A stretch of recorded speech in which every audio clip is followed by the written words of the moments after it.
Hello, good day. So this is a video for microbiology and parasitology. This is for the midwifery students. So our topic for in this video is about the basic principles of microscopy and the staining procedures.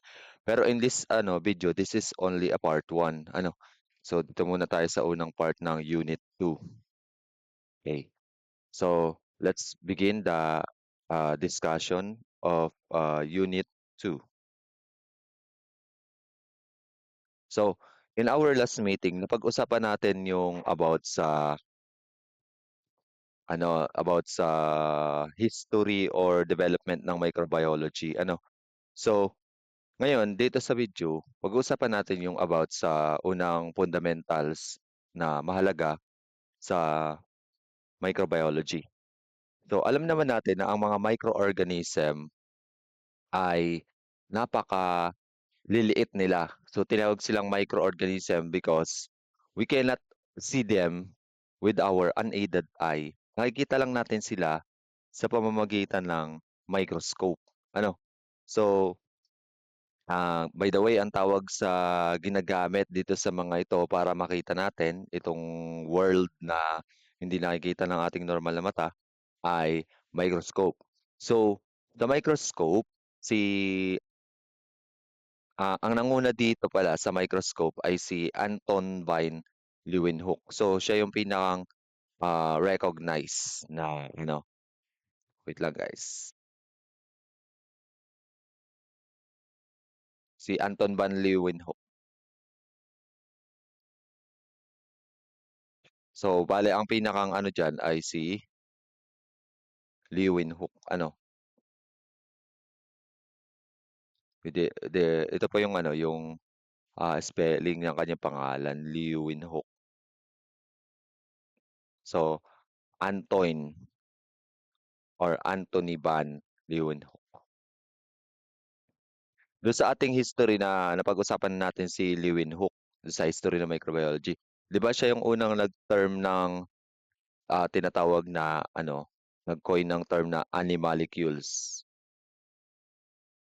Ibig sabihin, tinawag niya yung mga nakikita niya sa mga sample ng water na galing sa pond or sa kanal na may mga gumagalaw kasi na bagay. Siya ang pinakauna kasing nakakita sa microscope ng mga live microorganism yung gumagalaw talaga. Tinawag niyang animalcules or lethal animals, yung mga yon. Pero yung mga yan, mga protists, katulad nito nakikita nyo, protists, may nakita rin siyang mga gantong protists yan, yung malilikot na paramecium, and then also bacteria. So tinawag niyang animalcules, yun yung term niya. So Anton van Leeuwenhoek, based from sa ating discussion, is considered as the father of microbiology. Father of microbiology. Siya din po yung kinonsider na pinakang una sa pag-imbento ng compound microscope na makakakita talaga ng mga gantong bagay. Yung compound microscope niya, yung nilalagay lang sa mata. So nakita niyo na yung image niyan, yung microscope niya dun sa ating unit 1, 'di ba? So ngayon, ah yung ating pong compound microscope is, ayan, yung nakikita nyo sa picture. Ang compound microscope, may kakayanan siyang magnify ng mga bagay. Meron siyang dalawang set of lens at meron siyang different level para palakihin yung mga bagay. So, yung ating mga lens, yung nandito sa baba, yan. Yung Yan naman yung lens na tinatawag nating objective lens, objective. Tapos, yung nasa mata nyo, this is called the eyepiece. Ano? So, or eyepiece lens. Yun yung nasa taas. Usually kasi, yung mga bacteria natin, ang sound, ang ano niyan, yung size ng mga ito ay nagre-range for about 0.5 to 4 micrometer. Tandaan niyo, ang unit for the measurement ng mga microorganism ay umaabot na sa micrometer. Ibig sabihin, 'di ba, familiar naman kayo midwifery sa ano-ano sa meter stick. Meter stick. For example, you have a meter stick. Pag sinabing micro sa measurement, kung familiar kayo sa mga measurement of quantities na diniscuss din sa inyo nung high school. Pag sinabing micro, ang isang metro ay i-divide nyo sa 1 million. So, ibig sabihin, for example, this is a meter stick o 1 meter. Yung 1 meter na yan, na meter stick, hahatiin natin yan sa 1 million, 1 million times. Sabi, for example, 1 divided by 1 million. So, gaano kaliit kapag hinati nyo yan sa ng 1 milyong beses. Ano, yung 1 meter na yan, yung meter stick nyo. Pag hinati nyo ng 1 milyon, so gaano kaliit? So, halos hindi na siya makikita ng mata. So, yun po yung sizes ng mga bacteria around micro. Micro na po yung level nila. Kaya micrometer. Ito po yung simple lang micro, guys. So by the way, baka lumabas sa prelims nyo yung size na nagre-range sa mga microorganism like the bacteria. 0.5 to 4 micrometer. Hindi po siya microns. So sa mga bacteria, may mga pinaka-shortest or pinakamaliliit. Ang mga shortest po natin yung ah may tinatawag na mycoplasma. Mycoplasma. When say myco sa microbiology, we're talking about fungus. Fungus. So, kasama din diyan sa bukod sa myco, yung coxilia. So, yan po yung mga pinakamaliliit na makita sa microscope. So, ibig sabihin, halos tuldok lang pag tinitingnan niyo sa microscope yung mga yan. Then also, yung mga mahahaba, spirochetes. Spirochetes. Meron din tayong mga spirochetes. Spiro. So, this is the spelling spirochetes. Ang spirochetes mga spiral shape na bacteria, mahahaba ang kanilang sizes. Pag nakita niyo parang mga DNA sila sa microscope. So, yun po yung ating mga microorganism.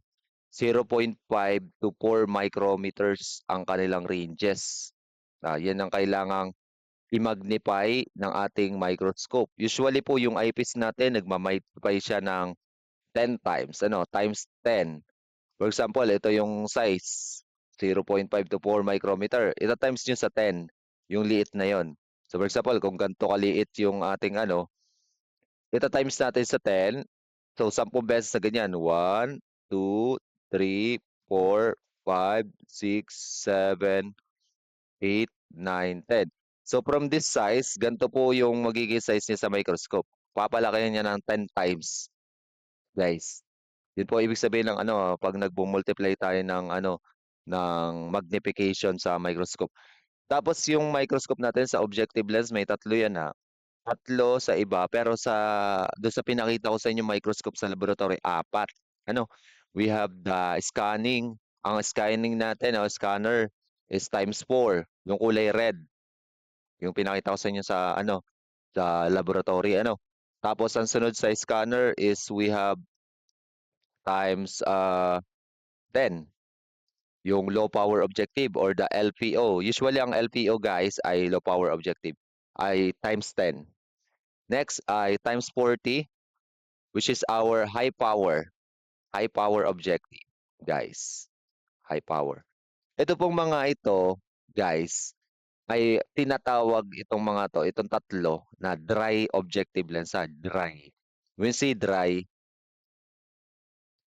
you are not required to put something na iwewet mo pa sila. So, hindi na kailangan. So, sila po yung pinaka-bawal na lumapat dun sa oil kapag gagamit kayo ng oil immersion. Hindi po sila pwedeng gamitin doon. Pag nalapat nyo po yun doon sa oil, ay masisira po yung lens, yung objective lens natin. Then also, yung ating yung oil immersion, yung pang-apat. Ang oil immersion lens, this is termed as oil immersion. Wait lang guys ah. Wait lang guys. So tinatawag siyang oil immersion lens ha, oil immersion. Ang oil immersion naman, ano ang sabi ko sa inyo, ilang times siya? Ilang times ang oil immersion? Ang oil immersion, nakakapag-magnify siya up to 100 times. So times 100 ang oil immersion. So paano kukunin ng total magnification? Ito kita niyo itong sa eyepiece na times 10. Imo-multiply niyo lang po yan dito sa nasa objective. So kuya, 10 times 4 to 40 times pag ang ginamit nyo ay scanner. So for example, ito yung size natin na original. 14 ganto, so ganun siya lalaki. Next, 10 times 10, 100. 10 times 40, ang ating high power ay nakapag ng 400 times. Usually, ang mga bakterya po, kaya na siya makita dito sa ating high power. Kung mapo-focus nyo ang high power. Minsan kasi napakahirap hanapin sa high power or baka may sira talaga yung high power ng microscope. And ang pinaka the best para sa microbiology, lalo-lalo sa mga bakterya na maliliit, is yung ating oil immersion, which is no, that's not 1,000. 100 times lang po. Guys, wait lang guys. Nagkamali lang ako ng sulat. That's 100. Burahin ko. So, dalawang zero lang. Ang 1,000, pag minultiply ko siya sa IP, so 100 times 10 equals 1,000 times. So, ganun po kalaki. So, ibig sabihin, kahit pa napakaliit-liit ng bakterya mo, makikita mo yan kasi 1,000 times natin i-multiply. Okay? So, yun po yung ating By the way, ang mga viruses naman, may viruses pa tayo eh. Nakikita rin po siya sa microscope. Pero guys, hindi na po dito sa compound microscope makikita ang virus. Tandaan nyo hindi na kaya ditong makita. Dahil ang mga virus ay ultra microscopic na po sila. Sobrang liit po ng mga virus. They can be visualized by the use of electron microscope. Mamaya po ipapakita natin kung ano yung ah, electron microscope. So, actually, mga ano na sila, ano na sila nano, 10 raised to negative 9 na. Ibig sabihin, i-divide nyo yung size ng meter, yung 1 meter, into 1 billion. 1 billion na natin i-divide. Ito kasi sa mga micro, 1 million lang. Yun sa virus, 1 billion. So, hahatiin mo sa 1 billion times. So, super liit na talaga ng virus. And this is the actual image of virus under the electron microscope. Ito po yung SARS-CoV-2. This is the actual image of the SARS-CoV-2 under the So, biruin nyo yun. Yung mga bagay na hindi natin kayang makita or yung mundo na meron pala ay nakikita natin because sa mga powerful microscope na naimbento. Kaya malaki talagang breakthrough or tulong sa microbiology. And also, yung tulong ng microbiology sa field ng medicine, kung paano matitreat yung mga diseases, is it because of the invention of the microscope. Kaya thanks to Anthony van Leeuwenhoek. And also, sa history naman, hindi naman talaga siyang una, pero siya yung tinatawag ng father of microbiology. Okay? May nauna pa kasing microscope bukod dun sa kanya. Pero baka yung kanyang microscope ang pinaka, high-tech. Now, so meron tayong various type of microscope, guys.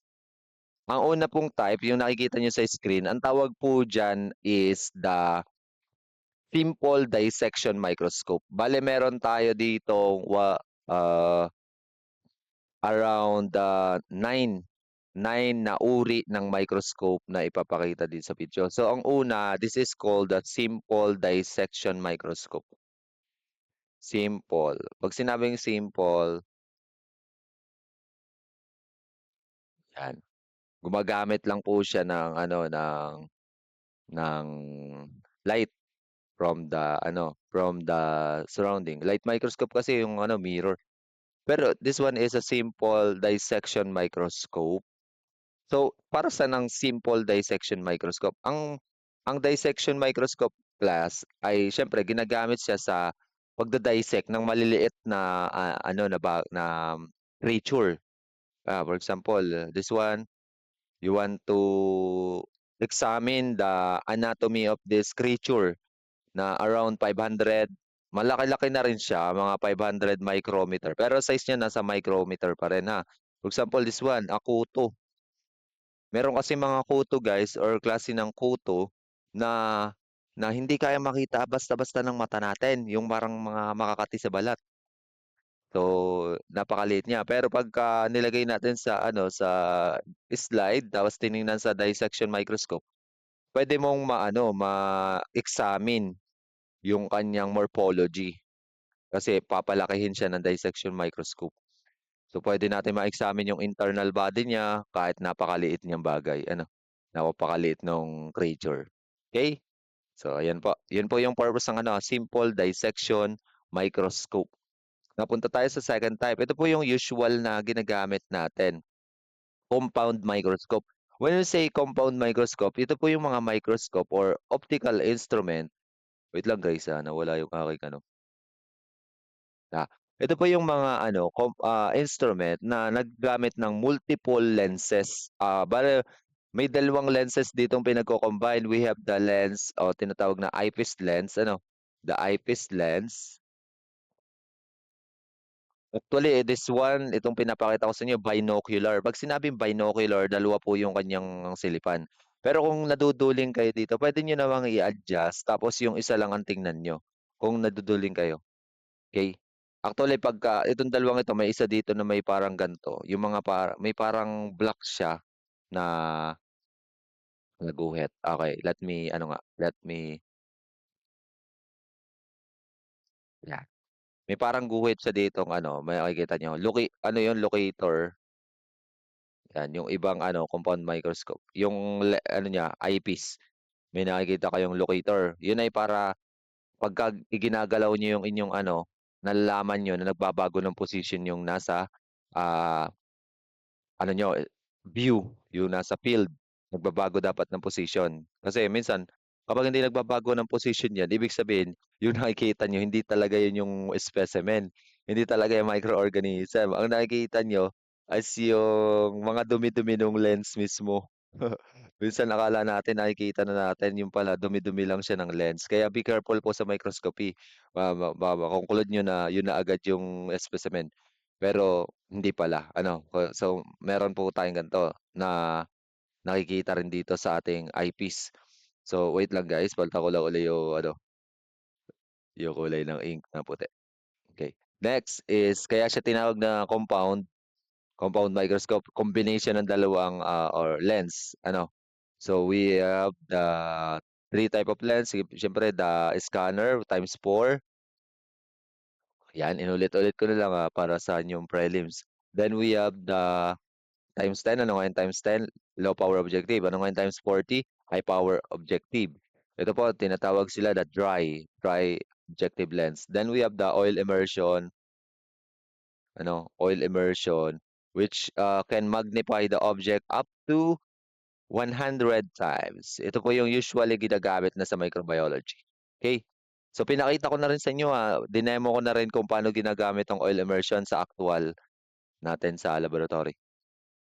So, kaya niyang mag-magnify ang mga specimens such as the cells, yung cell natin, katulad ng pinakita ko sa inyo last meeting, yung chick cell, yung kinuha ko sa aking ano, may gilid ng bibig, chick cell po ang tawag doon. So, kitang-kita siya malalaki, lalo-lalo na pag in-stain. So, we can achieve times 40 kasi yung times 10 ng eyepiece, i-multiply natin sa 4. So, times 40, we have times 1,000. Also, pinaka-maximum na sa available microscope na compound is yung 1,000, yung sa oil immersion kasi 10 times 100 na. So, na 1,000 times na lalaki yung original na size ng specimen natin. So, next po is this microscope. This is called a dark ground microscope or dark field microscope. Dark ground. So, this is the ano, dark ground.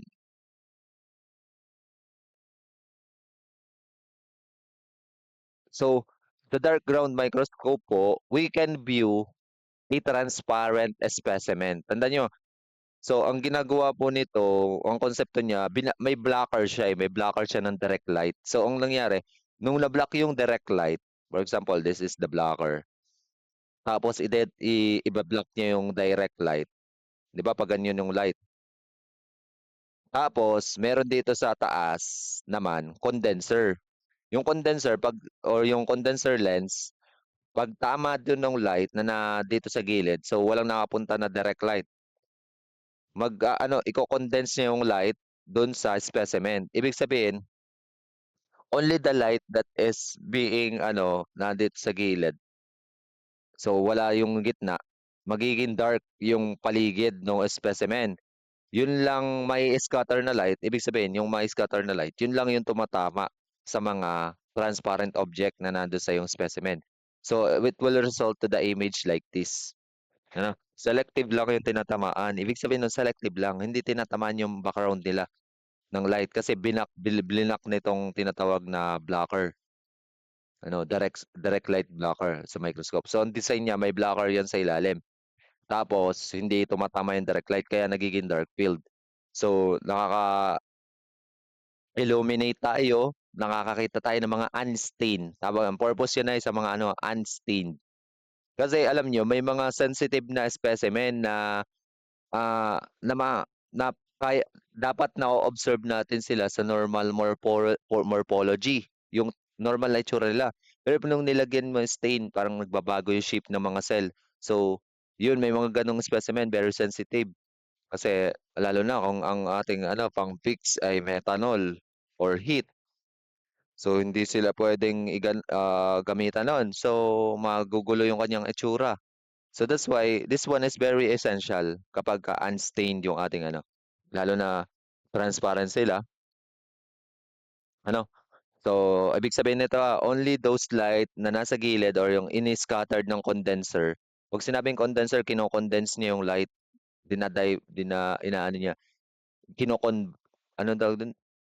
Converge, kino-convert, kino-concentrate yung light. So, kinoconcentrate yung light sa specimen.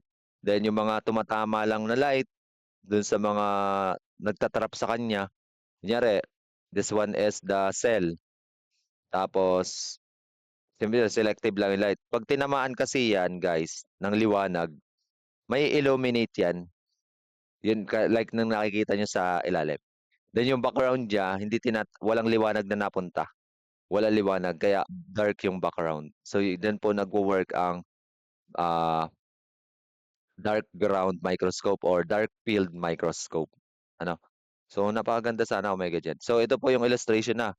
So, by stopping or by using a stop to block the center light, kita nyo, nabablock yung center light, di ba?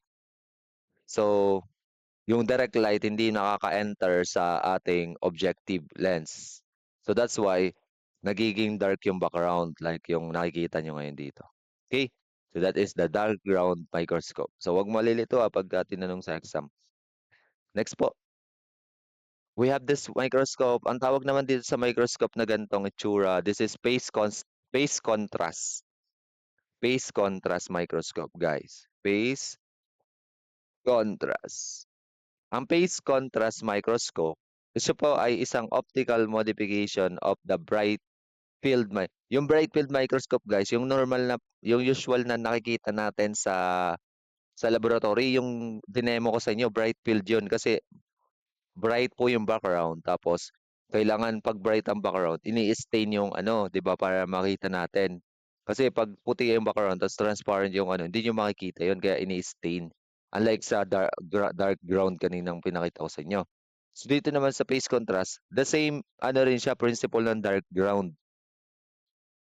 Phase contrast microscope, halos namamareho sila.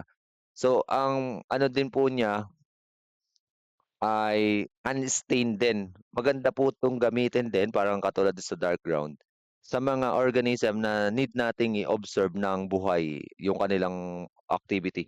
For example, you need to observe the multiplication ng bacteria. So you need to use this type of microscope. Kasi 'pag in-stain natin yung bacteria na yan, mamamatay yan, or pinix natin, mamamatay yan, 'di natin maobserban yung activity ng bacteria. So, kaya, ang ginagawa ng ano, ng phase contrast microscope siyempre, ini-illuminate niya yung specimen natin into light visible difference sa background. So, yung sabi for example, ginagawa niya lighter yung background, tapos kino-contrast niya yung ating specimen into the uh, darker one para maging ano siya, distinct sa paligid. Kaya nakikita natin ang mga ano dito as darker, ah, yung kanilang kulay. So, madali nating maobserbahan kung alin dun yung specimen kasi lighter yung background, darker. So, ang clue dito, contrast. Yung ating ano po, usually ginagamit siya sa mga transparent. Ano? So, wait lang guys ha. Medyo.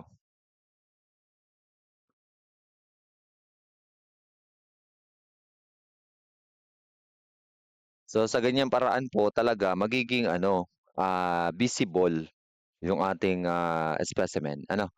So, this microscope is called the phase contrast microscope. So, let's proceed to the next type of microscope. Ang sunod naman po is fluorescent microscope. Ito po, kung mapapansin nyo, ito po yung kanyang mga namamagnify. Yan yung mga nasa paligid, guys. Okay, so medyo mas brightened po siya. Ano? So, ano po yung konsepto ng fluorescent? Ito po siya, isa siyang type ng microscope kung saan instead of regular illumination po, ang ginagamit niya, nagre-rely siya sa intense light sources. Ano? Intense, ibig sabihin, yung sobrang taas na intensity ng liwanag.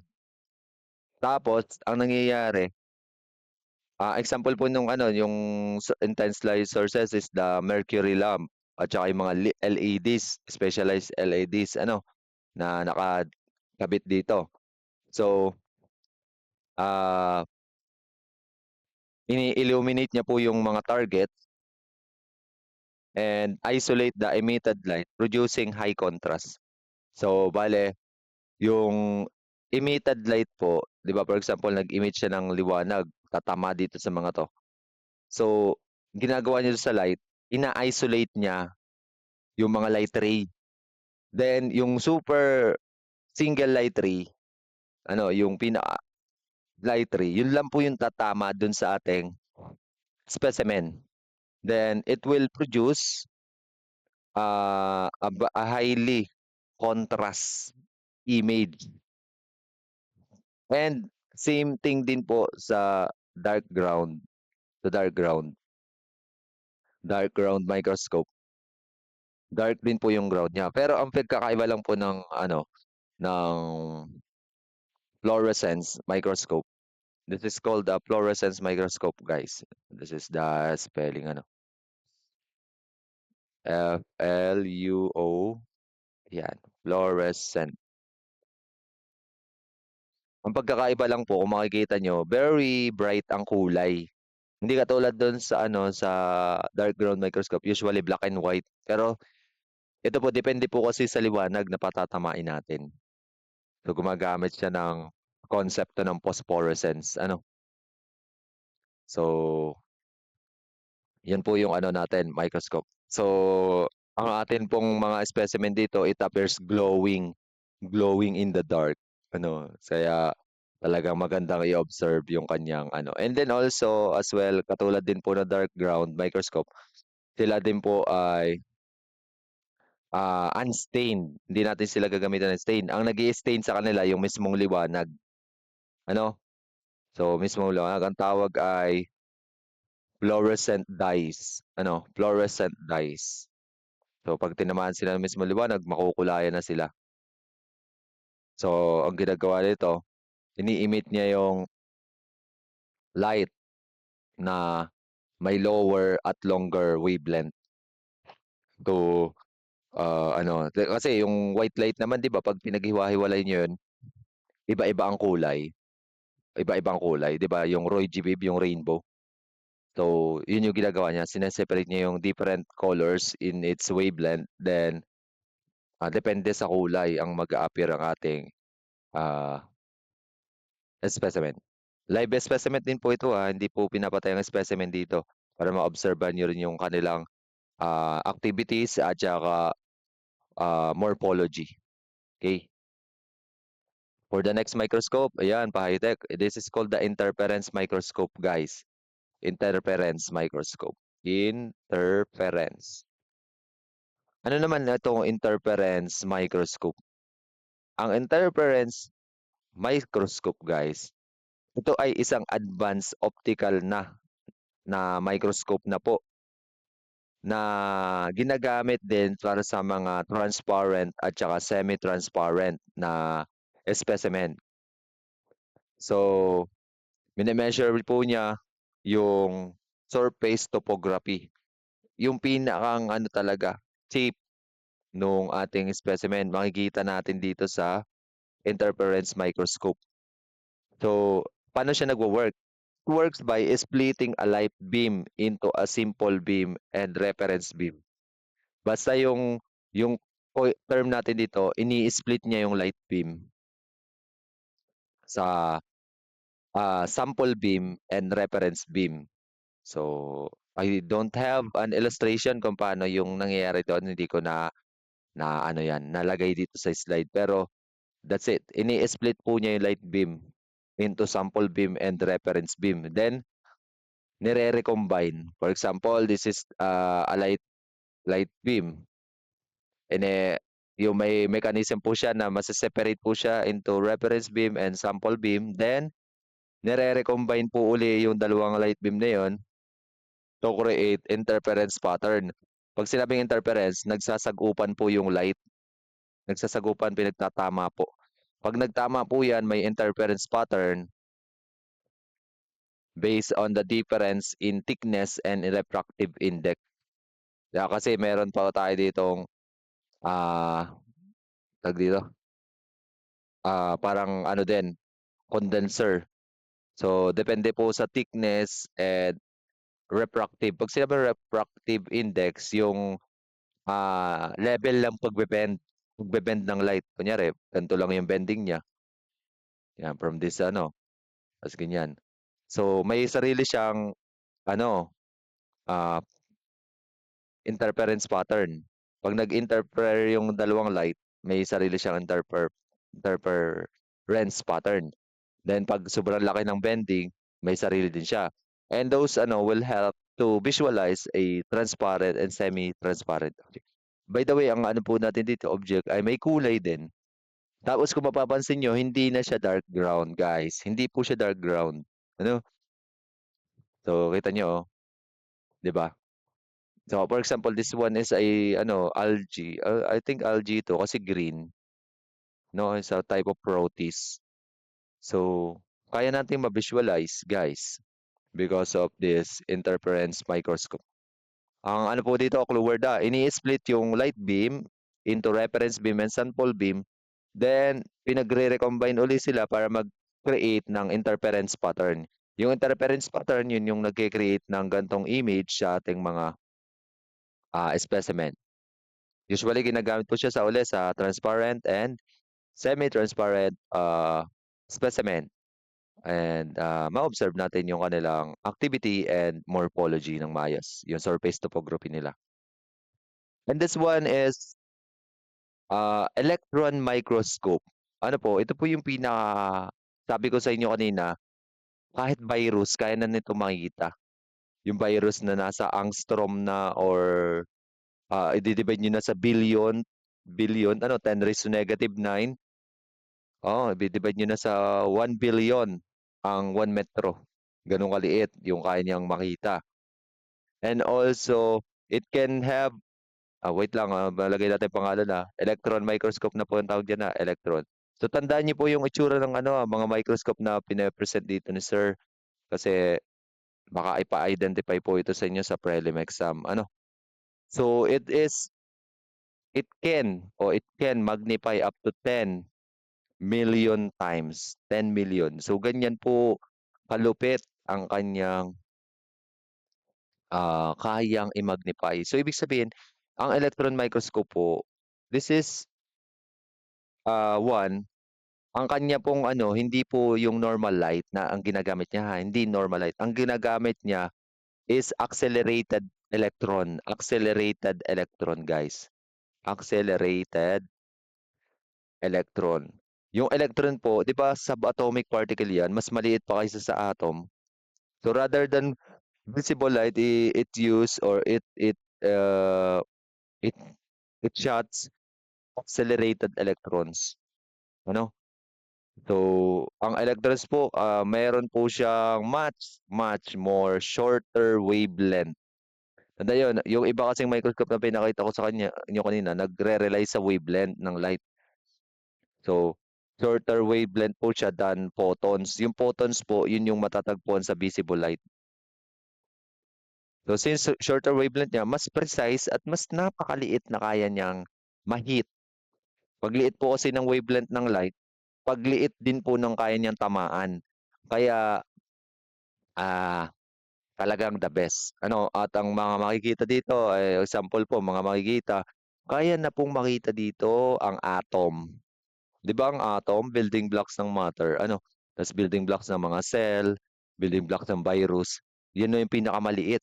Pero ang pinaka first image ng atom 'yan nakikita niyo sa screen guys. Nakita siya with the use of electron microscope. Kasi nga gumagamit siya ng electron, which is a subatomic particle na mas maliit pa sa atom. Kaya kaya niyang ma-hit ang mismong atom. Ang lupit 'no, ang lupit. Pati atom kaya na nating makita yung tunay na itsura na nakikita lang natin sa mga libro yung drawing niya, okey? And also ito rin pong electron microscope ang ginagamit na para maobserbahan ang mga virus katulad nito, ito ay, SARS-CoV-2 virus. This can be observed using the electron microscope. Kasi sobrang liit na po ng mga virus, bilyon. Hindi po 'to makikita guys sa ano, sa usual microscope na pinakita ko yung mga microscope kanina, hindi po siya kaya dun. Bale ang makakakita lang dun ay electron microscope. And I think last na po ito ano, yung atomic force microscope. This one is atomic force. Atomic force. Magkaiba po ito sa ano, sa electron microscope, yung kanyang working mechanism. Ang atomic force microscope or also known as the AFM. Tandaan niyo po yung itsura ng atomic force microscope tsaka yung electron. So meron po siyang powerful scanning probe. Ano, meron siyang powerful scanning probe that maps the 3D topography of the surface or solid surface at the nanoscale. So meron siyang scanning probe. Yan po yung kanyang clue word. Ano? Scanning probe. So sinasabi ko na po yung mga clue word para pag tinanong sa inyo sa prelims. So, paano siya nagwo-work?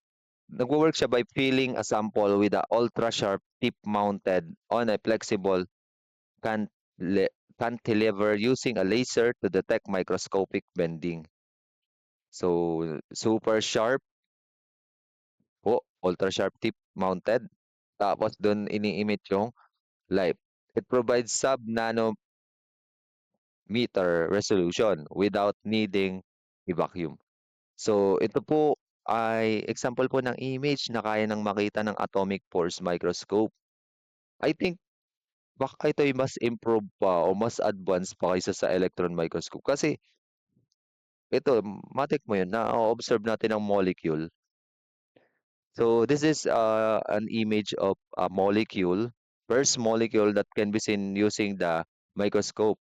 Specifically, ang microscope na ginamit ay ano atomic force microscope. By the way, since hindi naman tayo sa particle, particle na pag-aaral, mga particles, mga atoms, hindi. So siguro, usually naman, ang ma-encounter yung microscope ay yung para doon lang sa micro scale, mga microorganism. Pero yung mga gantong billion na nanoscale na, katulad ng atoms, katulad ng ano, ay the best dyan ang atomic force microscope, tsaka yung tinatawag nating electron microscope. So ganito na po kaliit yung guys So ito naman gumagamit siya ng ano, laser. So laser, ultra sharp tip mounted laser na pinatama dun sa specimen. Yung electron naman, accelerated electrons. Okay? So, yan po yung about sa mga types ng microscope. So, para sa parts ng microscope, meron po tayong, again, inulit ko lang po ulit. This is called the light source. Light source. Okay? Then, we have yung tinadaanan na light source sa baba. Yung parang sabi ko sa inyo, lumalaki yung opening, lumiliit, or lumalaki, tapos kaya niyong paliitin uli. Ang tawag doon ay condenser. Ang condenser po, ang purpose niya is also to condense light. Pwede, pag ito po yung ating condenser. Pag tama po dyan ng light, para po siyang magnifying glass na kino-converge niya yung light para i-focus dun sa specimen. Yun po yung condenser. Ano pa po yung parts ng microscope na natin? So, bale, yung parallel beam yung parallel beam, kino-condense or kino-converge ng condenser. Kaya po natin palakihin yung ating opening ng condenser. Ang tawag doon sa opening niya, aperture, kayang palakihin, kayang paliitin. Depende sa need or depende sa kailangan nating i-focus na field ng specimen o sa type ng specimen. Then, also, we have the following lens. Nasa ibabaw ng ang tawag dito sa mga yan ay objective lens. Then, na-mention ko na rin po sa inyo yung objective lens. Then, we have also the eyepiece. Eyepiece. Then, we have also the dalawa. Yung coarse adjustment knob at saka fine. Coarse, yung mas malaki. Ang pinapagalaw po ng coarse ay yung stage. Large movement of stage ang ginagawa ng coarse adjustment knob. Yun namang fine adjustment knob, ibig sabihin to sharpen na lang. Pag nakita nyo na yung hugis, tapos blurred pa ng konti, fine adjustment knob na po yung ginagamit, guys. Fine adjustment to sharpen na yung mga edges ng blurred na image. Then may iba-iba rin po silang ah purpose. Then also this one, ito, yung pinipihit natin, this is called the stage controller. Stage controller. Yan. Na-mention ko na naman to sa face-to-face class nung may actual microscope ako tinemo sa inyo. Meron siyang para sa left and right movement ng ating specimen, left and right, at para sa back and forth. Yun po yung stage controller. Then, also, we have this one, the arm. Dito po dapat natin hinahawakan ng microscope pag bibit-bitin at saka dito sa base, sa ilalim ng base, pag bibit-bitin. Yun po yung tamang pag-handle, guys. Kasi napaka-sensitive po ng microscope at napakamahal din. Bawal po natin yung masira. So, yung magnification po natin, ano ko na sa inyo yung konsepto ng magnification na minumultiply lang po yung ating magnification ng eyepiece doon sa magnification ng objective. For example, times 10, tapos scanner ka muna, times 4. Ang total magnification po niyan ay 40 times. Kung gagamit ka naman ng times 10, which is the low power objective, ang magnification po niyan is 100 times. Kasi 10 times 10 equals 100. So, ganun lang po yung konsepto ng magnification. Then, guys, yung pagpo-focus ay naturo ko na naman o na-demo ko na sa inyo sa laboratory, pagpo-focus hanggang doon sa hanggang doon sa oil immersion, pag-apply ng oil immersion. Actual na naman yan kaya di ko na masyadong ulitin dito. Then yan po yung tamang pagdadala ng microscope, guys. Hawakan nyo sa arm tsaka sa face. Then, ito po yung ina-adjust natin sa baba to adjust the bending of light, yung condenser. So, pinapalaki po yan at pinapaliit yung dinadaanan ng light para ma-improve yung focus. So, bale po, guys, meron po tayong mga adjustment ng dry objective. Ang dry objective natin ay yung ating times 4, yung ating times 10 at times 40. Ito ang LPO. This is the HPO and the scanning or scanner. Scanner lens. Scanner lens parang pang-detect lang kung talagang may specimen. 'Pag naano niyo na sa scanner, laging ang rule diyan magsisimula kayo muna mag-view sa mababa, ta's pataas ng pataas. Pero 'pag na-detect na natin na meron yung ating ano, yung specimen sa scanner, puwede naman po tayo dumirekta na sa oil immersion. Sa oil immersion naman po, ang ginagawa natin diyan, lalagyan muna natin wait lang guys, yung adjustment pala dito sa dry objective ha, yung condenser natin, 'di ba kita niyo dito may parang ina-adjust dito, 'yan kita niyo yung inaano ng kamay. May parang ano diyan, may parang itong kamay na 'to, 'yan yung kanyang pinipihit. May ina-adjust diyan na number. So, pagka po itong mga dry, medyo ilo-lower niyo po yung ating number dun. Partially closed po dapat ang ating ano, yung diaphragm, 'yan. Partially close. Yung ating ang tawag dun sa ano guys, dun sa pinaka-opening pala ay iris diaphragm. Iris diaphragm, ano, puwedeng palakihin. Yun yung ano, yung parang sa mata niyo, yung 'pag madilim lumalaki yung itim sa gitna, tapos 'pag maliwanag lumiliit para makontrol yung amount ng light. 'Pag naman gumamit tayo ng ano, ng oil immersion,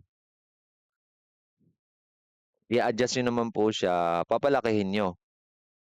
So, fully raise po siya tapos palakihin niyo, okey, yung opening. So, mas maganda po 'pag dinemo natin sa actual, 'pag sa laboratory. Then ang pag-apply po ng immersion siyempre, lalagyan niyo po yung specimen, ilalapit niyo po gamit ang stage controller, lalagyan niyo tapos pinapalapat po yung oil immersion lens. Yun lang po ang puwedeng lumapat dun, hindi puwede po yung mga dry objective. 'Pag ito po nilapat niyo sa oil, wala, sira ang microscope. Then yung pagpo-focus po tinuro ko naman yan sa face to face guys, na demo ko na sa inyo kung paano mag-focus. Then for the next video po, ito po yung ating i-di-discuss is staining procedures. So so I hope po ay ano, nadagdagan po yung ating kaalaman tungkol sa microscopy, fundamentals of microscopy at saka sa different, na may iba't iba palang type ng microscope, okay. So, ang sunod po na video is yung last ng Unit 2 which is the staining procedures. Paano naman po pine-perform ang pag-i-stain, okay. So, that's all for this video. And God bless, midwifery para sa inyong prelim exam next week. Okay? Goodbye, class.